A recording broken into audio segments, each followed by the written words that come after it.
Pada pagi ini saya akan ajak untuk kita bersama-sama membaca firman Tuhan. Pagi ini saya akan memberikan judul atau tema materi saya, yaitu perseteruan di Taman Eden. Kita akan baca bersama-sama di dalam kitab Beresyit pasal 3 ayat yang pertama. Beresyit pasal 3 ayat yang pertama atau kitab Kejadian. Sudah ketemu semua saudara-saudara? Baik, kalau sudah, mari kita akan membaca bersama-sama. 1, 2, 3. Adapun ular adalah binatang yang paling cerdik di antara segala binatang di padang yang telah dijadikan oleh Yahwe Elohim.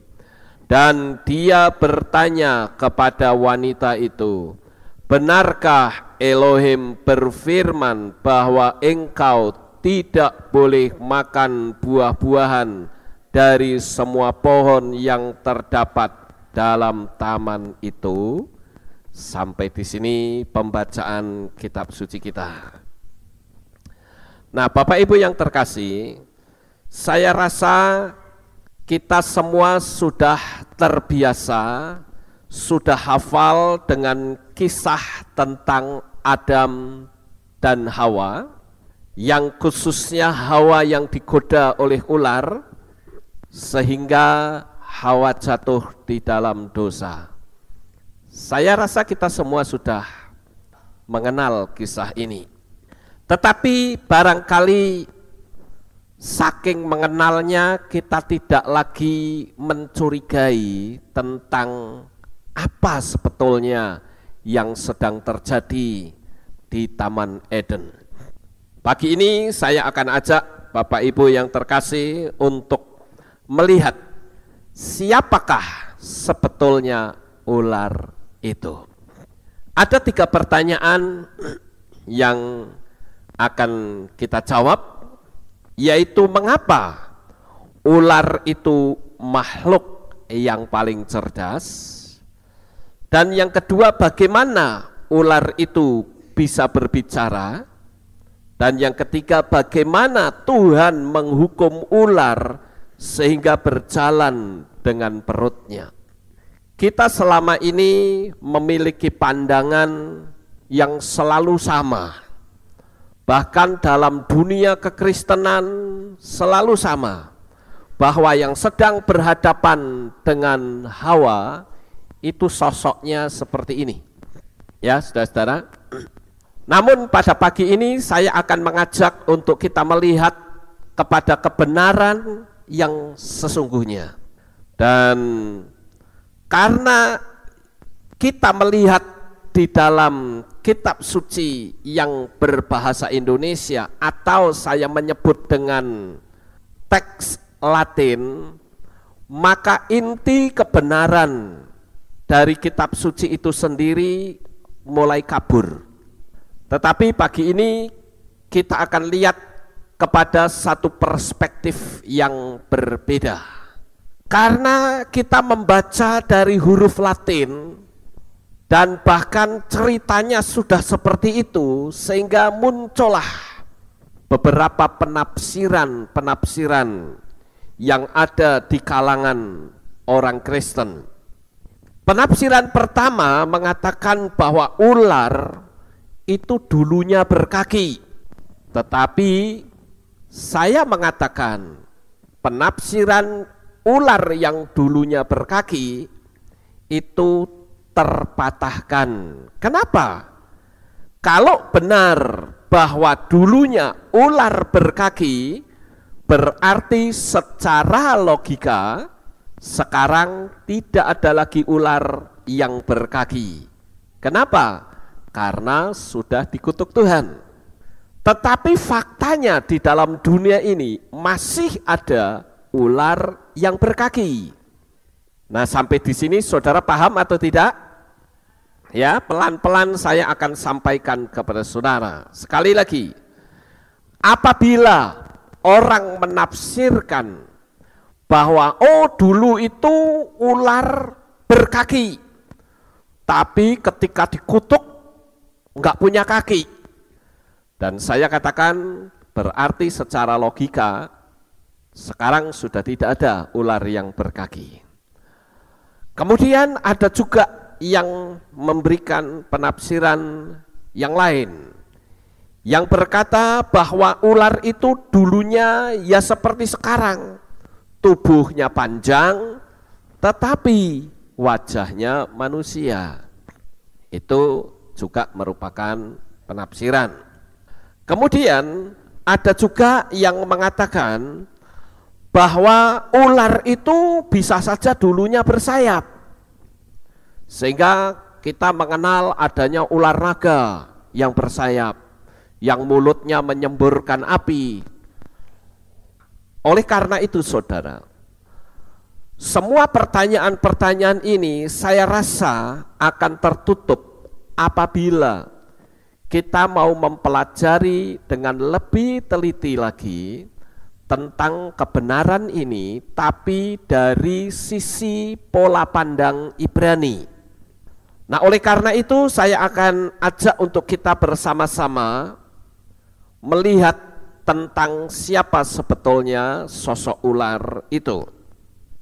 Ular di dalam bahasa Ibrani itu disebut dengan nahas. Ya, sekali lagi ular dalam bahasa Ibrani disebut nahas. Ya, tulisannya adalah nun, het, dan shin, dibaca nahas. Nah, kata nahas dari 3 huruf nun, het, dan shin itu artinya adalah shining atau bercahaya. Juga bisa berarti kuningan. Jadi saya berharap kita lupakan saja dulu sosok ular, saudara. Kita mulai start dari sini bahwa yang ditulis dalam kitab suci nahas, ya, yang ditulis di dalam terjemahan bahasa Indonesia ular, itu teks aslinya adalah nahas yang artinya shining atau bercahaya. Tetapi kata nahas yang sama itu juga bisa berarti kuningan. Jadi kalau saya gabung bisa saja ini merupakan sesuatu yang warnanya kuning dan mengkilat, saudara. Kemudian kita juga melihat bahwa sebelum Adam dan Hawa jatuh di dalam dosa, saya sudah menyampaikan di sini, apakah saudara masih ingat atau tidak? Sebelum Adam dan Hawa jatuh di dalam dosa, dia itu berjubahkan cahaya kemuliaan Yahweh. Jadi Adam dan sosok nahas ini sama-sama bercahaya. Ya, jadi sebutlah gambarannya seperti ini. Si Adam dan Hawa itu pada waktu dia jatuh dalam dosa, itu cahaya kemuliaan yang Yahweh berikan sebagai jubahnya itu luntur, sehingga dia melihat, loh, saya kok telanjang. Jadi dulu itu Adam dan Hawa itu memakai jubah. Jubahnya adalah jubah kemuliaan Bapa Yahweh. Jadi ular, ya, yang disebut nahas itu juga sama-sama bercahaya, sama-sama mengeluarkan cahaya. Mungkin saudara akan bertanya, mana ada manusia bisa bercahaya? Saya akan memberikan satu ayat rujukan bagaimana kira-kira sosok Adam dulu ketika dia belum jatuh di dalam dosa. Mari kita akan baca bersama-sama di dalam kitab Matiyahu atau Matius atau Matai pasal yang ke-13. Pasal 13 ayatnya yang ke-43. Mari kita baca lagi bersama-sama, saudara-saudara. 1, 2, 3. Kemudian orang-orang benar akan bersinar seperti matahari dalam kerajaan Bapa mereka. Siapa yang mempunyai telinga untuk mendengar, hendaklah dia mendengarkan. Jadi ketika orang itu nanti mati dan masuk surga, maka tubuhnya akan dipulihkan dengan tubuh kemuliaan yang bercahaya. Sekali lagi, saya menggunakan pola pandang Ibrani. Pola pandang Ibrani itu bukan pola pandang yang ditafsirkan. Orang Ibrani tidak mengenal pola seperti itu. Ya, jadi di ayat ini sudah mengindikasikan, memberitahukan bahwa orang-orang yang benar, orang-orang yang masuk surga itu tubuhnya akan diberi kemuliaan, akan bersinar, akan bercahaya. Jadi kalau kita melihat melalui pola pandang perspektif Ibrani bahwa Adam sebelum dia jatuh dalam dosa itu berjubahkan kebenaran dan cahaya, itu masuk akal atau tidak, saudara? Masuk akal enggak? Masuk akal sekali, ya. Tetapi ketika dia jatuh dalam dosa, memakan buah pengetahuan baik dan jahat, maka cahaya kemuliaan itu hancur, rontok, hilang. Maksud saudara? Ya. Tetapi tetap bagaimanapun juga manusia tetap masih memiliki cahaya itu yang disebut dengan aura yang ada pada diri manusia. Saya akan kasih rujukan yang lain di pasal 17, ya, Matius pasal 17 ayat yang kedua. Dikatakan, dan dia diubah rupakan di hadapan mereka, dan wajahnya bersinar seperti matahari, dan jubahnya menjadi putih seperti cahaya. Itu adalah wujud Adam pada waktu dia belum jatuh dalam dosa. Saudara melihat ketika Mose turun dari gunung Sinai, saudara masih ingat wajahnya pun bersinar-sinar, saudara. Jadi kita punya bayangan sekarang bahwa Adam sebelum jatuh dalam dosa itu berjubahkan kemuliaan Tuhan, berjubahkan cahaya. Faktanya dari ayat-ayat ini sebagai rujukan. Demikian juga yang disebut ular atau nahas tadi, saudara. Lupakan terlebih dahulu bahwa nahas atau ular yang saya sebut tadi wujudnya itu seperti ini, ya. Nah ini lupakan, ya. Tetapi saudara melihat bahwa wujud si nahas tadi itu sama-sama bercahaya, sama-sama memiliki cahaya Tuhan. Betapa hebatnya ciptaan Tuhan itu, saudara. Sekarang kita akan lihat yang berikutnya. Di dalam kitab Bereshit pasal 2 ayat 25 Di sini ada kata arum, ya. Arum ini ditulis dengan ayin, res, waw, dan mem. Dibaca arum. Nah, arum itu diterjemahkan telanjang. Tetapi kata arum yang sama juga diterjemahkan paling cerdik di pasal 3 ayat 1. Ayo kita baca sama-sama. Kita lihat di kitab Beresit 2 ayat 25. Saya akan coba untuk menerangkan ini pelan-pelan. Saya berharap saudara bisa menangkap kebenaran firman Tuhan yang ada. Dikatakan, ayo kita baca bersama-sama saudara-saudara ya. Sudah ketemu? Oke, ayo kita baca bersama-sama. 1, 2, 3. Dan mereka telanjang, baik manusia itu maupun istrinya, tetapi mereka tidak merasa malu.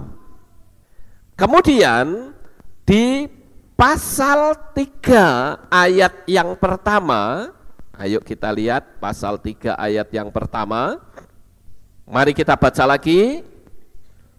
1, 2, 3. Adapun ular adalah binatang yang paling cerdik di antara segala binatang di padang yang telah dijadikan oleh Yahweh Elohim. Dan dia bertanya kepada wanita itu, benarkah Elohim berfirman bahwa engkau tidak boleh makan buah-buahan dari semua pohon yang terdapat dalam taman itu? Saudara, di sana ketemu kata paling cerdik.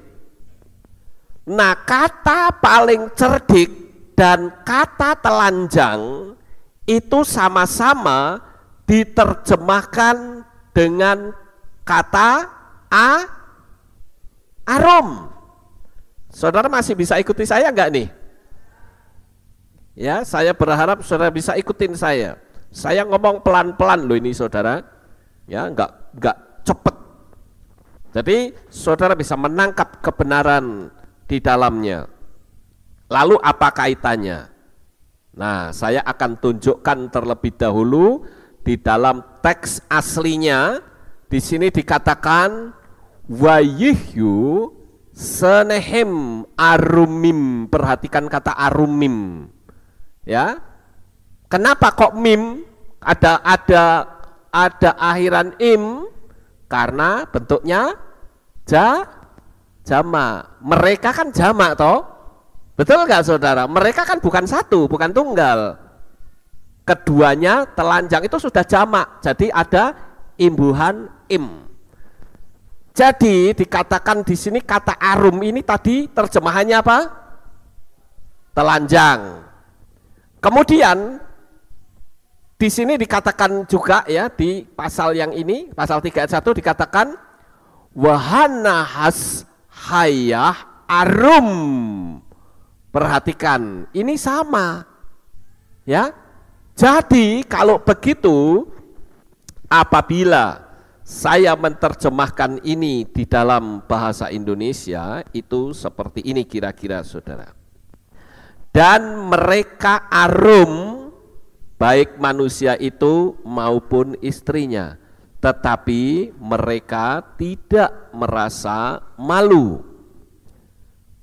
Adapun ular adalah binatang yang arum di antara segala binatang di padang. Kata arum dipakai untuk dua kata yang berbeda, yaitu telanjang dan cerdik. Saya ingin saudara interaktif dengan saya loh. Ya, soalnya ini agak sedikit dalam saudara. Nanti kalau enggak saudara bingung.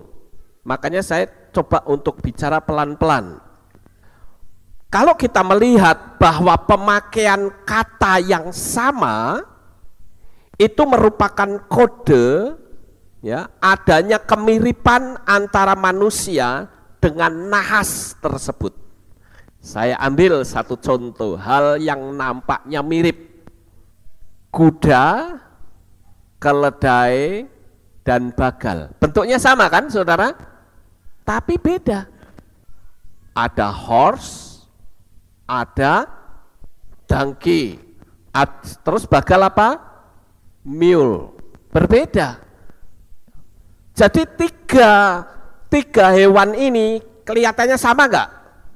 Sama, mirip. Nah, di situ sebetulnya saudara, ya, pemakaian kata yang sama itu merupakan kode yang menjelaskan adanya kemiripan antara manusia dengan nahas tadi. Jadi sebelum nahas itu dikutuk oleh Tuhan, bentuknya itu bukan reptil, tetapi wujudnya seperti manusia. Dan tubuhnya itu bercahaya. Seperti Adam waktu dia belum jatuh dalam dosa, itu tubuhnya bercahaya karena ada pakai jubah Tuhan. Sampai di sini bisa diikuti saudara-saudara? Kita lanjut sekarang. Kemiripan ini dikonfirmasi dengan penjelasan yang sama bahwa ternyata si nahas tadi, si makhluk yang seperti manusia bercahaya tadi, itu juga bisa bicara seperti manusia. Jadi si ular yang belum dikutuk tadi, saudara lupakan bayangan ular yang tubuhnya panjang itu ya. Tapi bayangkan bahwa yang disebut ular sesuai dengan teks aslinya, si nahas tadi, itu sosok manusia. Walaupun namanya binatang. Makanya kemarin saya menerangkan bahwa binatang dan manusia itu memiliki konstruksi yang sama. Kalau dulu kita mengenal manusia terdiri dari 3 dimensi, tubuh, jiwa, roh. Sementara binatang hanya 2 dimensi, tubuh dan jiwa. Tetapi setelah kita belajar melalui pola pandang Ibrani, ternyata manusia dan binatang itu sama. Punya tubuh dan punya jiwa roh. Tetapi manusia dan binatang itu punya perbedaan level di jiwa rohnya. Saya tidak akan menerangkan ini karena minggu yang lalu saya sudah menerangkan untuk saudara. Jadi sekarang saudara bayangkan bahwa si nahas tadi itu wujudnya seperti manusia. Dia, istilah orang Jawa itu dedeknya itu seperti manusia, itu bercahaya. Tadi kan dikatakan kuning ya, mengkilat saudara, dan bisa berbicara. Di dalam kitab Bilangan pasal 22 ayat 28, di situ ada keledai yang bisa ngomong. Ayo kita sama-sama lihat saudara. Kitab Bamidbar pasal 22 ayat 28. Kalau sudah ketemu, ayo kita baca lagi bersama-sama dengan suara yang keras. Bamidbar atau Bilangan pasal 22 ayat 28. Mari kita baca. 1, 2, 3.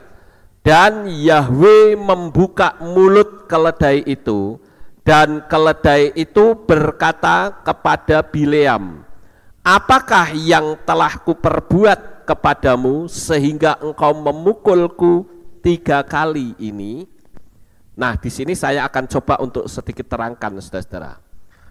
Di situ ada seorang mantan nabi yang namanya Balhum atau Bileam.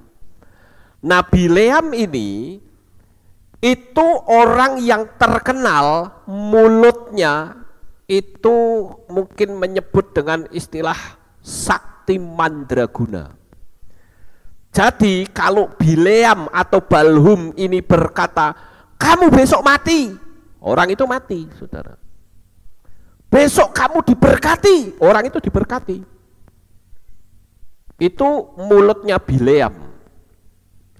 Nah, musuh-musuhnya Israel itu ngerti bahwa untuk mengalahkan Israel dengan cara fisik tidak mungkin bisa menang. Sekarang untuk mengalahkan pakai cara supranatural. Si Balhum atau Bileam ini dikasih duit banyak oleh musuh-musuhnya Israel. Begitu dikasih duit, disuruh Balhum itu naik ke atas bukit. Nanti bangsa Israel yang ada di bawah itu disuruh ngutuki. Sehingga dengan cara dikutuki oleh Bileam, harapan musuhnya pasti Israel kalah. Nah, ketika itu Bileam begitu lihat duit, matanya jadi hijau, saudara. Lihat duit, wah matanya hijau. Langsung dia pergi bersama musuhnya ke bukit, saudara. Tetapi sebetulnya Yahweh itu sudah mengingatkan kepada Balhum, kamu jangan pergi ke sana. Tapi dasar orang sudah matanya hijau, lihat duit, wes ndak urusan, saudara. Dia ambil keledainya, dia naiki, ayo disabet, ayo jalan, ya dia jalan, saudara. Tapi setelah sampai di sebuah gang gitu, kira-kira kayak gang sempit gitu, keledainya deprok, saudara. Lah jengkel Bileam ini, disabet lagi sampai 3 kali.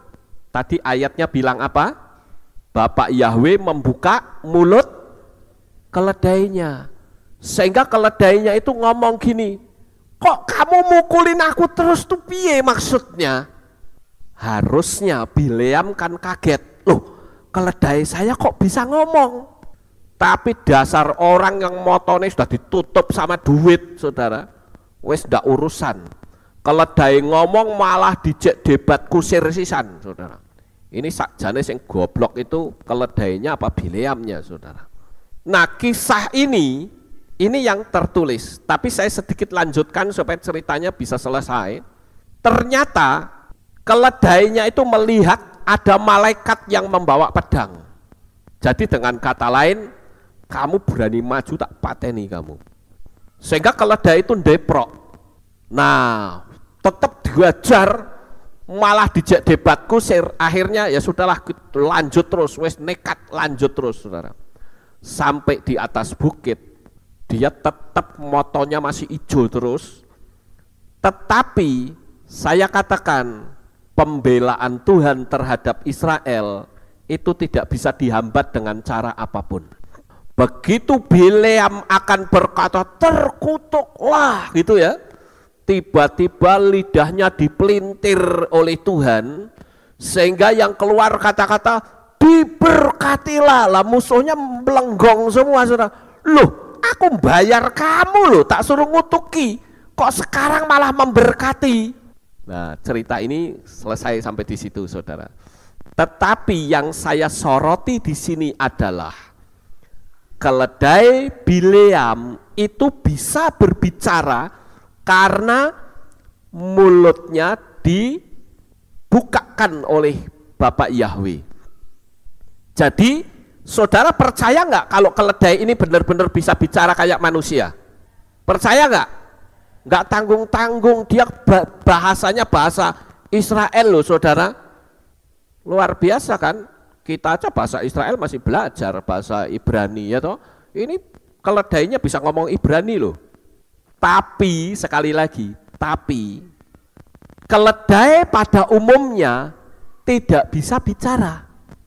Kalau di sini dikatakan keledainya Bileam itu berbicara karena insidentil, hanya saat itu saja. Tapi berbeda dengan Nahas tadi, saudara. Nahas tadi tidak ada keterangan bahwa Tuhan membuka mulut nahas untuk bisa ngomong sama Adam dan Hawa. Tidak. Tetapi memang dia diciptakan sudah bisa berbicara dan berkomunikasi dengan manusia. Saudara bisa tangkap ini? Ya. Jadi kalau sama keledai memang Tuhan sanggup untuk membuka. Oh, burung saja bisa ngomong kok. Ya, burung kakak tua bisa bicara. Nah, si nahas ini itu bisa berbicara karena bukan dibuka mulutnya oleh Bapak Yahweh, tetapi memang diciptakan sudah bisa bicara. Artinya diberi kemampuan untuk bisa berkomunikasi. Jadi bukan sifatnya insidentil, tidak. Kita lihat yang lain, saudara.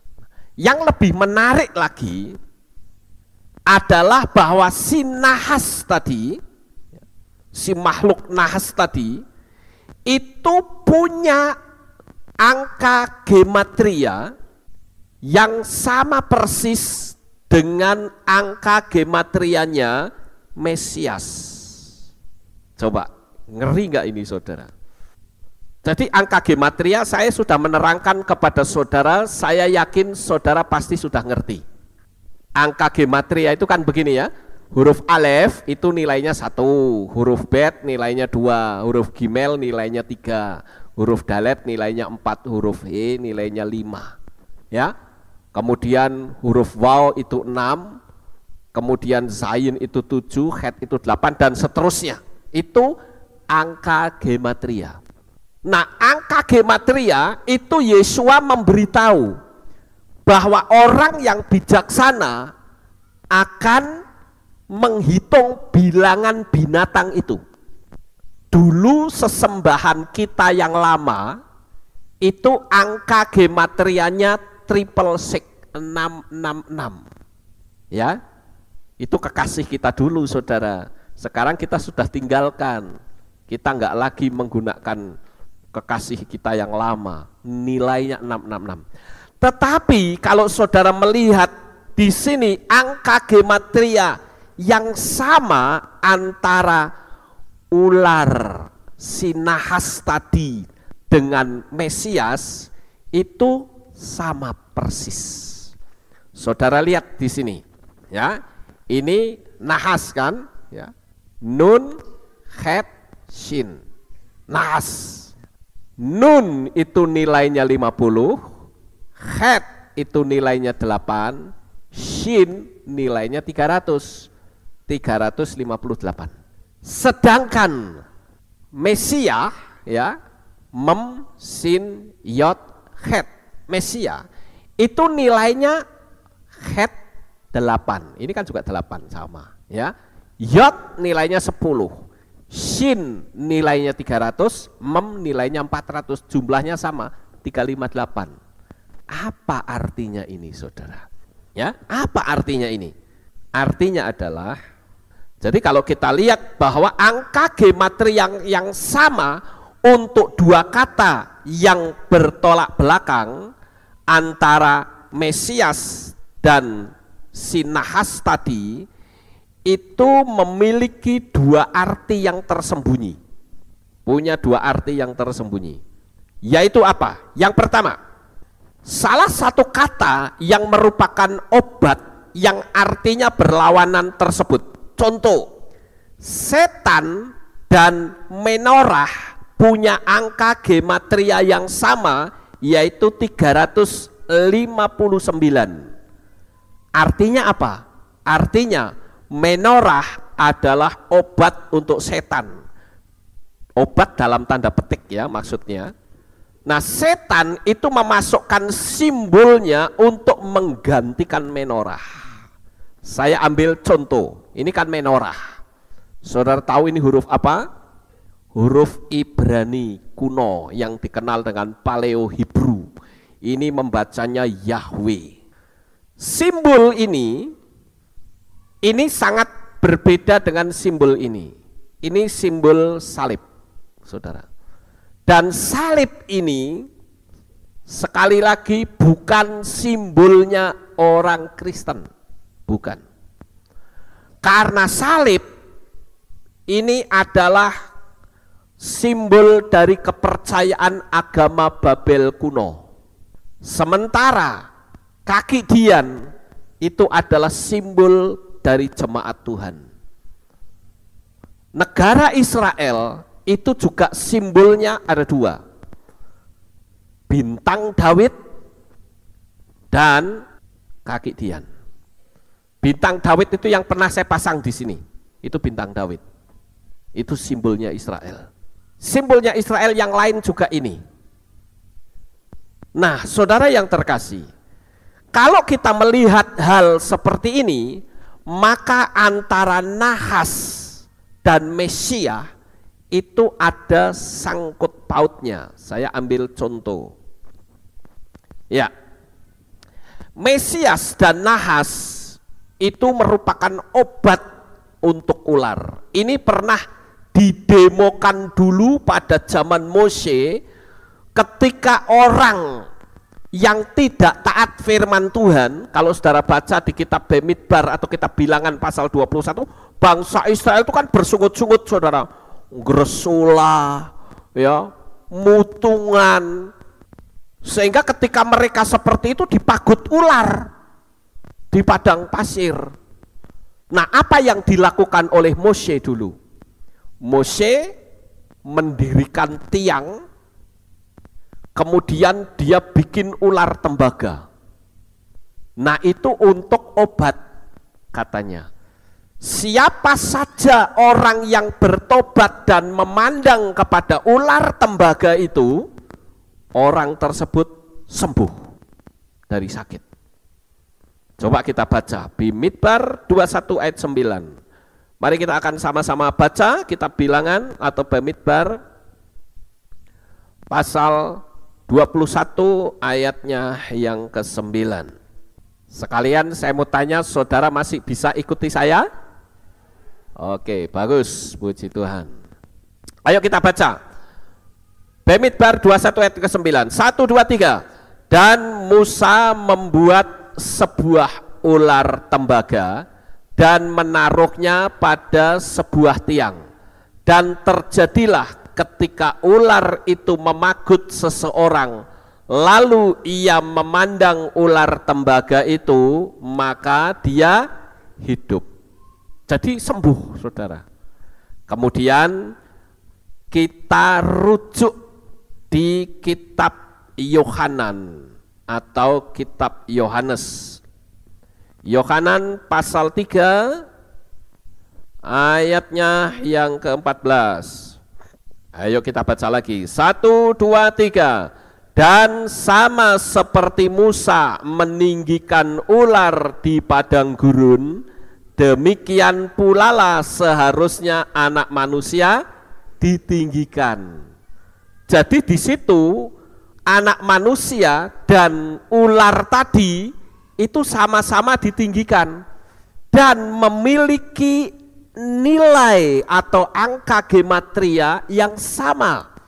Kalau zaman dulu ketika orang yang bersungut-sungut itu dipagut ular dan harus mati, maka siapapun yang melihat ular tembaga yang ditaruh di tiang, maka orang tersebut sembuh. Itu sudah menggambarkan tentang kedatangan Mesias yang disalib, saudara.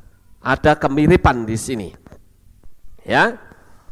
Nah, itu sebabnya kalau saudara mau jeli, dunia pernah memakainya, ya. Di sini kita lihat, nanti kita yang ke Israel akan pergi ke sini, saudara. Ini di puncak Gunung Nebo. Nanti kita akan ke sini, ya. Karena perjalanan kita ini terjadwal di situ. Saudara nanti bisa foto-foto di situ, ya. Kalau ini kan fotonya orang lain, saudara bisa foto di situ nanti. Ya, oke.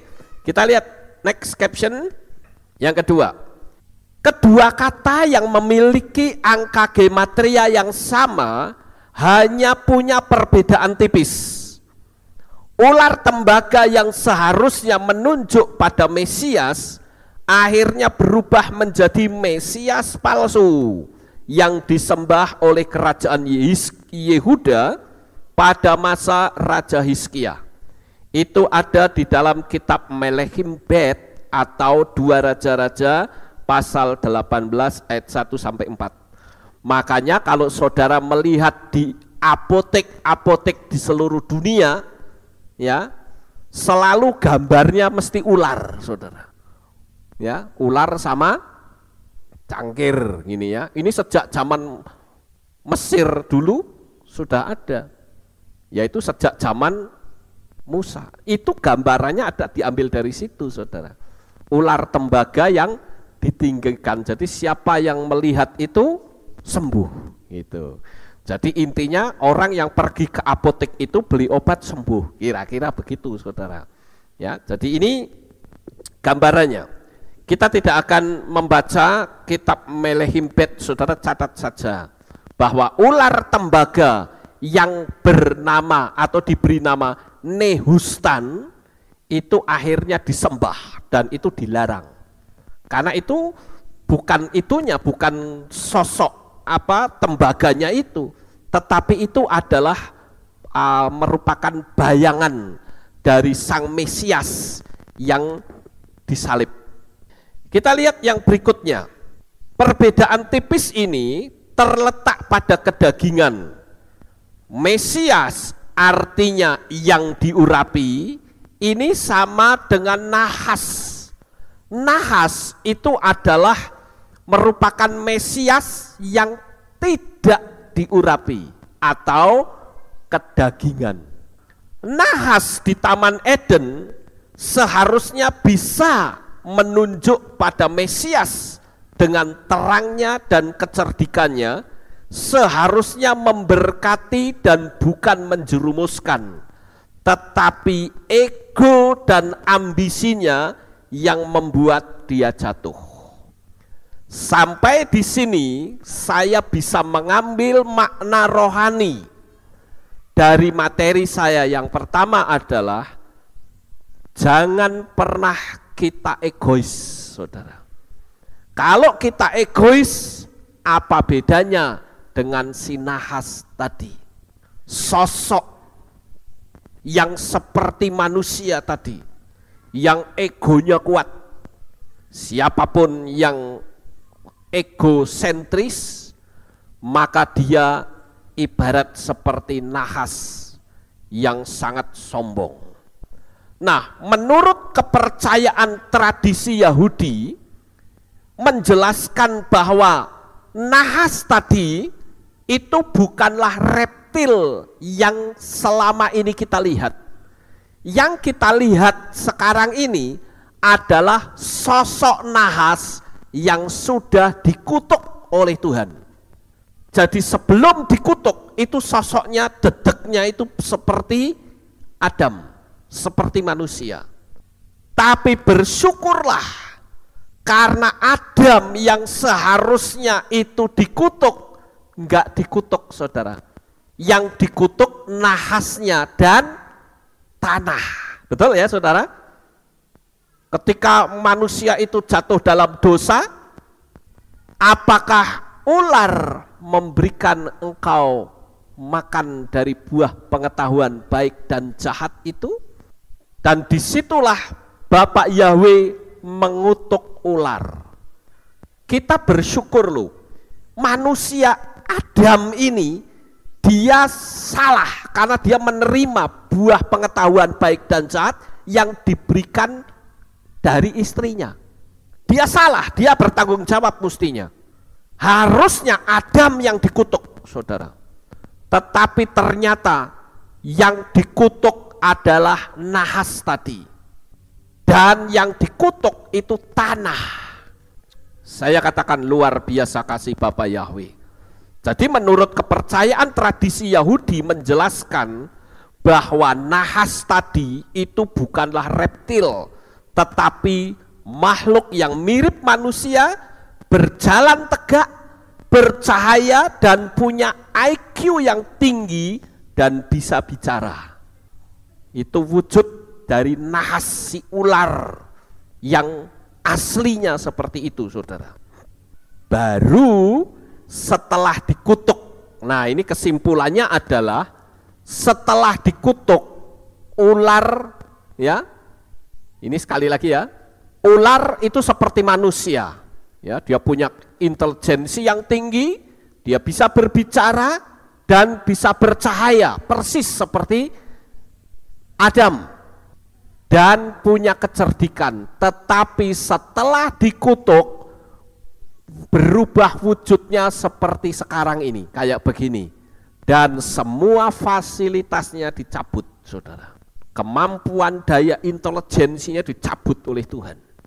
Makanya ketika Yesua berkata, hendaklah engkau cerdik seperti ular, yang dimaksud ular di situ bukan ular yang sudah jatuh dalam, sudah dikutuk begini, tetapi wujud aslinya yang memang punya intelijensi yang tinggi, yang memang punya IQ yang luar biasa dan bisa berbicara.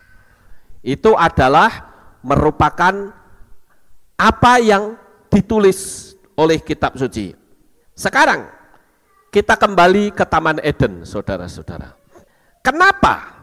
Sekarang pertanyaannya adalah kenapa sekonyong-konyong ular itu memutuskan untuk menghampiri Hawa dan bukan Adam, dan menipu untuk makan buah terlarang tersebut. Kenapa? Nah ini cukup menarik, saudara-saudara. Kenapa yang dihampiri kok Hawa bukan Adam? Sebenarnya Adam itu pernah berjumpa dengan nahas ini sebelumnya, saat Adam belum punya pendamping. Ayo kita buktikan, saudara. Di dalam kitab Beresit 2 ayat 18 sampai 20. Beresit pasal 2 ayat 18 sampai 20. Ini buktinya. Ayo kita baca lagi bersama-sama. Dan Yahweh Elohim berfirman, pelan-pelan ya, tidak baik kalau manusia itu seorang diri saja. Aku akan menjadikan baginya seorang penolong yang setara dengan dia. Dan Yahweh Elohim membentuk dari apa, saudara? Tanah setiap binatang di padang dan burung-burung di udara, lalu membawanya kepada manusia itu untuk melihat bagaimana manusia itu menamai setiap makhluk hidup itu, itulah namanya.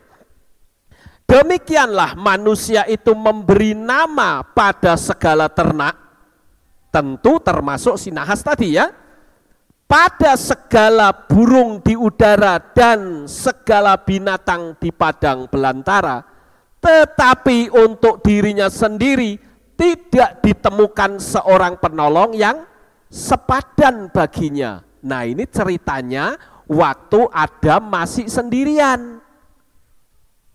Ketika Adam masih sendirian, Tuhan ngomong sama Adam, kira-kira seperti ini ngomongnya, Adam, coba kamu kasih nama itu sama binatang-binatang, termasuk nahas ada loh, saudara. Dan wujudnya belum panjang seperti itu, masih dalam sosok manusia. Waktu itu Adam memberi nama satu-satu.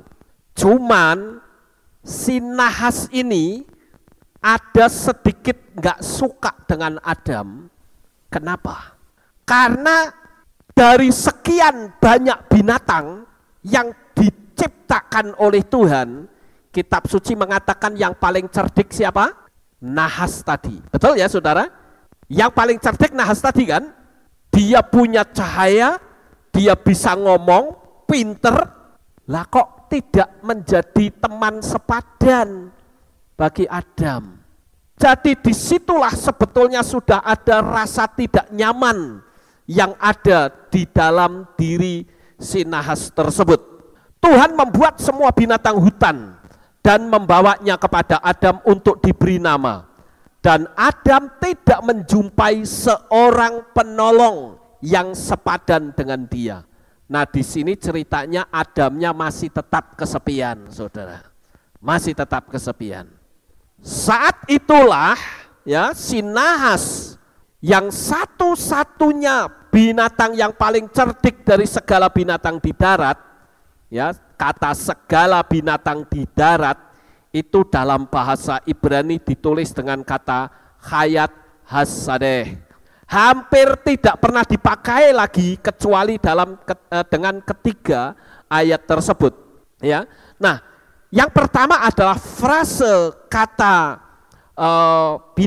segala binatang di darat itu dipakai ketika menunjukkan bahwa Yahweh menciptakan hayat hasadeh dan membawa kepada Adam.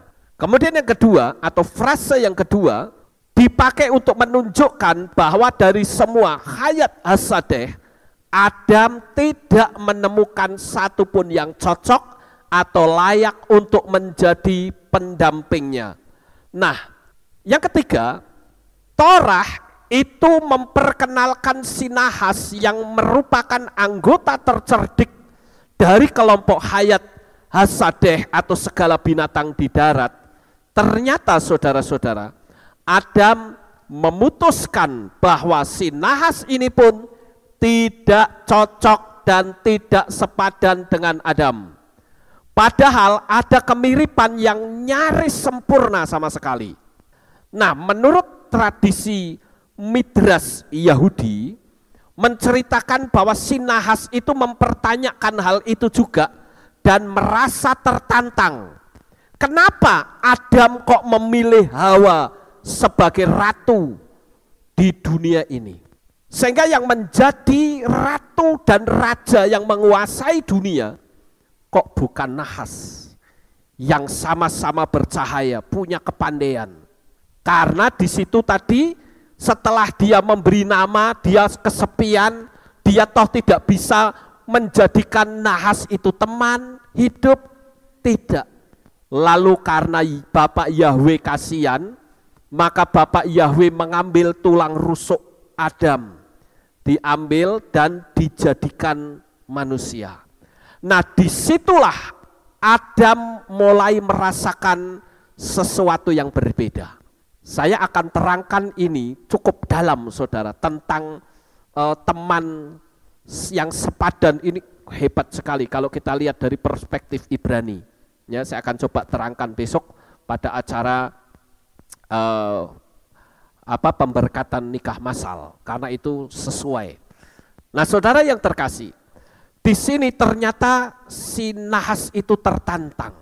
Kenapa? Karena si Adam ketika Hawa sudah jadi, Adam berkata, ini dia tulang dari tulangku, daging dari dagingku. Wah, si nahas pasti timbul rasa cemburu, saudara. Cemburu yang kuat, kurang ajar. Sekarang aku tidak bisa menjadi pendamping untuk menguasai alam jagat raya ini. Nah, disinilah si nahas perlu untuk naik level, ya, dan berusaha untuk merebut sebagai pendamping sang penguasa bumi. Si nahas perlu naik tahta. Nah, Bapak Ibu yang kekasih, kalau saya berkata bahwa si nahas ini ingin merebut posisi Hawa, maka peristiwa ini persis sama pernah terjadi di kerajaan surga. Ketika Tuhan menciptakan malaikat-malaikat, ada segerombolan malaikat yang dikenal dengan malaikat cahaya. Ya, kembali lagi cahaya lagi, saudara. Karena apapun yang bercahaya itu selalu menarik gitu loh. Makanya kalau saudara wajahnya, auranya bercahaya, rezekinya mesti datang. Amin. Tapi kalau saudara besengut gitu, wah, cahayanya nggak ada. Ya, auranya gelap, rezekinya jauh, saudara. Tapi di mana aja cahaya, di situ akan menarik perhatian. Ya, apalagi kalau wajah kita bercahaya, kita banyak mengucapkan kata-kata nubuat, berkatnya pasti akan besar. Amin. Nah, Bapak Ibu Saudara yang terkasih, Disinilah pernah terjadi malaikat cahaya yang dikenal dengan Lucifer. Selama ini orang Kristen menganggap bahwa Lucifer itu nama rajanya setan. Salah, saudara. Lucifer itu bukan nama. Karena Lucifer itu adalah bahasa Latin yang kalau diterjemahkan ke dalam bahasa Inggris itu berarti light bearer atau pembawa cahaya. Dan itu adalah gerombolan malaikat cahaya yang diciptakan oleh Bapak Yahweh untuk menyembah Dia. Tetapi karena dia melihat tahta yang begitu indah, wah, aku perlu rebut tahta ini. Peristiwanya sama. Ketika si nahas melihat Adam sekarang berdampingan dengan Hawa, kecemburuannya luar biasa. Kurang ajar, aku harus geser posisi Hawa ini. Aku harus menjadi pendampingnya Adam untuk menjadi penguasa di atas muka bumi ini. Nah, disitulah kecerdikannya si nahas itu dipakai oleh nahas untuk menggulingkan Hawa, saudara. Nah, apa yang membuat Adam memutuskan bahwa si nahas ini tidak sepadan dengan dia?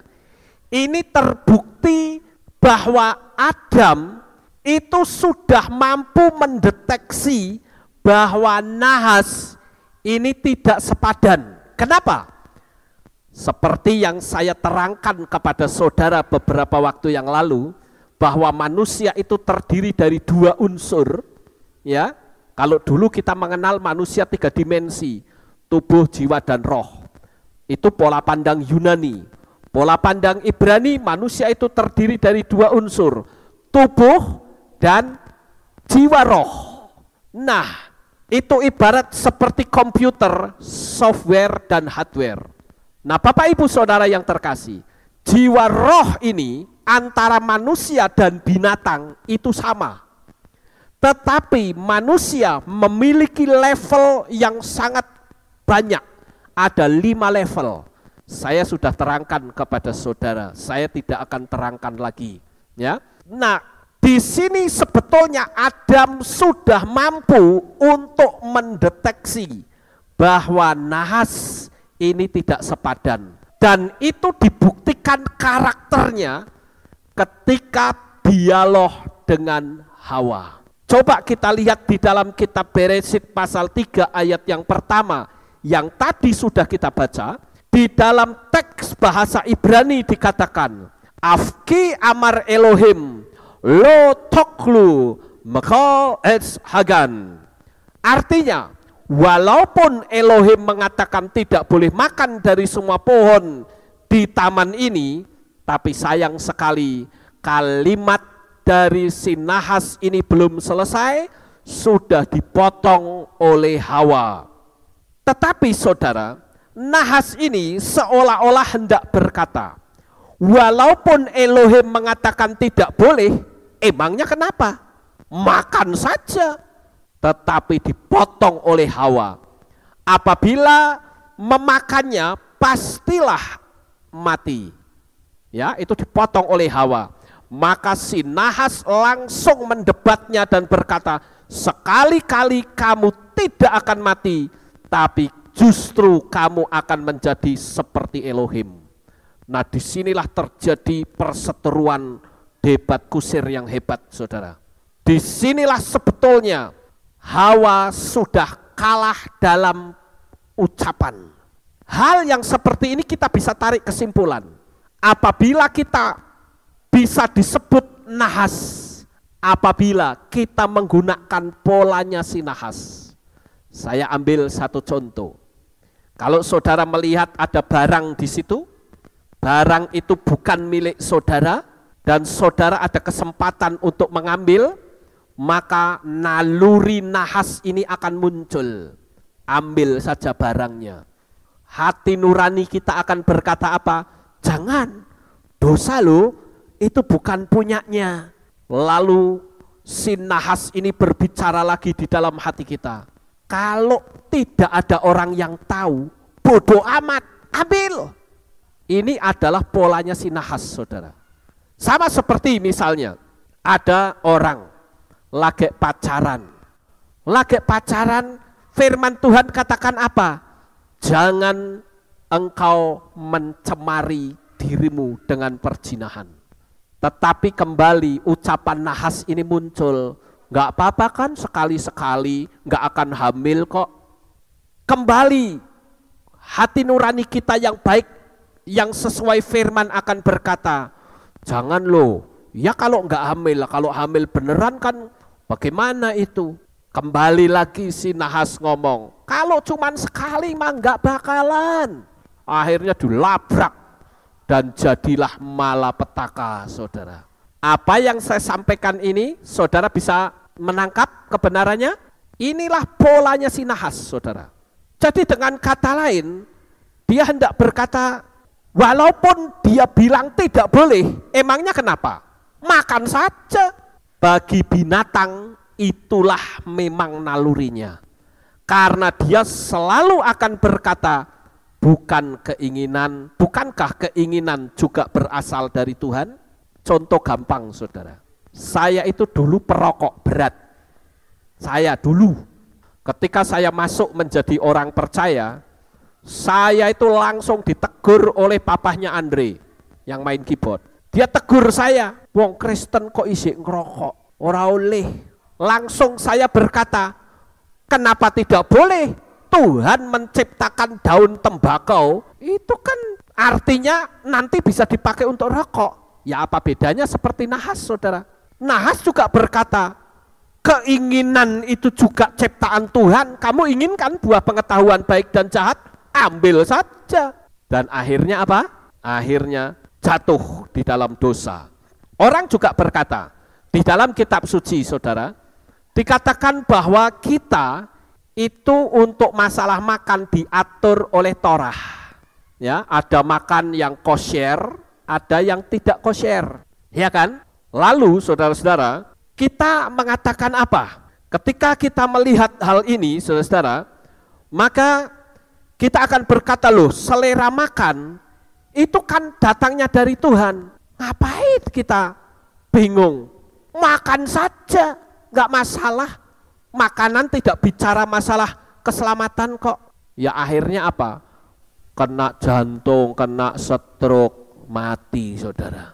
Seorang rabi Yahudi yang bernama David Foreman menjelaskan inilah bedanya antara nahas dengan manusia. Binatang itu hidup berdasarkan naluri, sedangkan manusia itu hidup berdasarkan naluri dan logika kebenaran dengan batasan-batasan tertentu, khususnya firman Tuhan. Inilah yang membedakan, makanya si Adam langsung mampu mendeteksi, sementara Hawa tidak mampu mendeteksi, saudara. Contoh yang lain, misalnya, modus operandi ini masih terus dilakukan sampai sekarang. Kalau ada kesempatan untuk korupsi, ngapain kita tidak korupsi? Itu kan karakternya nahas, saudara. Dan itu sangat tipis sekali perbedaannya. Dan akhirnya Adam dapat mengenali perbedaan yang sangat tipis ini. Sehingga Adam merasa tidak dapat hidup berdampingan dengan si nahas yang tidak sepadan dengan dia. Sehingga Adam tidak memilih nahas sebagai pendamping dalam hidup. Sekalipun ada kemiripan. Akibatnya ketika Adam punya pendamping, si nahas berusaha untuk merebut tahta kekuasaan Hawa ini, menjadi penguasa di bumi ini. Akibatnya apa? Akhirnya manusia itu jatuh di dalam dosa dan jadilah seperti sekarang. Ular atau si nahas itu dikutuk, dia berjalan dengan perutnya. Itu bisa diartikan kamu berjalan menurut perutmu sendiri. Ya, contoh gampang, saudara. Ketika kita memberitakan nama Bapak Yahweh, banyak pendeta-pendeta juga tidak mau menyampaikan. Kenapa? Takut perutnya bermasalah, saudara. Piringnya jomplang, jemaatnya lari. perutnya jadi bermasalah, Tuhannya itu adalah perutnya sendiri. Itulah karakter si nahas, jahatnya luar biasa. Nah Bapak Ibu yang terkasih, kita harus mampu untuk mendeteksi apakah saya ini nahas atau saya ini manusia. Sukses besar untuk saudara. Bapak Yahweh memberkati. Haleluya.